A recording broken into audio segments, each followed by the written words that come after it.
Google பேயோட 9th year செலிப்ரேஷனை ஒட்டி ஒரு 6,000 ரூபாய் எனக்கு அனுப்பிச்சிருக்காங்க. இப்பதான் எனக்கு ரிசீவ் ஆச்சு. உங்களுக்கு ரிசீவ் ஆயிடுச்சா அப்படின்னு ஏதாவது மெசேஜ் வந்துருச்சுன்னா தயவு செய்து நம்பாதீங்க, அது ஃபேக். அப்படி சில போட்டோஷாப்ல டிசைன் பண்ணி சில லிங்க்லாம் ஷேர் பண்றாங்க. அது கடந்த சில தினங்களா அந்த லிங்க் ரொம்பவே அதிகமாக ஷேர் ஆயிட்டு இருக்கு. ஸோ அந்த லிங்க்கெல்லாம் வந்து கிளிக் பண்ணி ஏதாவது ட்ராப்ல நீங்க சிக்கிடாதீங்க.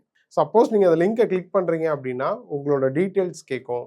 இல்லை சில லிங்க்ஸ்ல வந்து டைரக்டா ஓடிபி மாதிரி இந்த வாட்ஸ்அப் லாகின் ரிலேட்டடா ஓடிபி வருது, அந்த நம்பர் சொல்லுங்க அப்படின்ற மாதிரிலாம் வருது.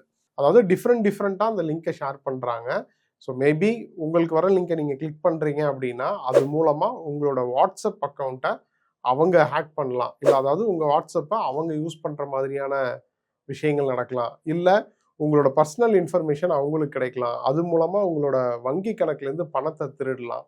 ஸோ திரும்ப திரும்ப நம்ம சொல்கிறோம், தயவு செய்து இந்த மாதிரி வர லிங்கை தயவு செய்து நம்பி உங்களோட பணத்தை ஏமாந்துடாதீங்க. வாட்ஸ்அப் தான் மறுபடியும் நான் லாகின் பண்ணால் அங்கே லாக் அவுட் ஆகிடுமேப்பா அப்படின்னு கேட்கலாம். பட் இப்போ நடக்கக்கூடிய ஸ்கேம் வந்து வாட்ஸ்அப் டார்கெட் கிடையாது. உங்கள் வாட்ஸ்அப் மூலமாக உங்கள்கிட்ட இருக்கிற பணம் தான் டார்கெட். வித்தியாசமாக ஏமாத்துறாங்க. நம்ம ஏகப்பட்ட வீடியோ பார்த்துருக்கோம். வாட்ஸ்அப்பில் டிபியை மாற்றிடுவாங்க. உடனே உங்கள் கான்டெக்ட்ஸில் இருக்கிற நபர்களுக்கெல்லாம் வேற ஒரு லிங்க் அனுப்பி உங்கள் மூலமாக அவங்களோட டீட்டெயில்ஸ் எடுக்கிறது, அது மூலமாக அவங்களோட பணத்தை திருடுறது, அவங்க மூலமாக அவங்களோட சர்க்கிளை திருடுறது, அந்த மாதிரி ஒரு செயின் மாதிரி இந்த ஸ்கேம் நடக்குது. அதுக்கான ட்ராப்பாக கூட இந்த மாதிரியான லிங்க் இருக்கலாம். உங்களுக்கு வர்ற இந்த மாதிரியான லிங்கை கிளிக் பண்ணி ட்ராப்பில் சிக்கிடாதீங்க.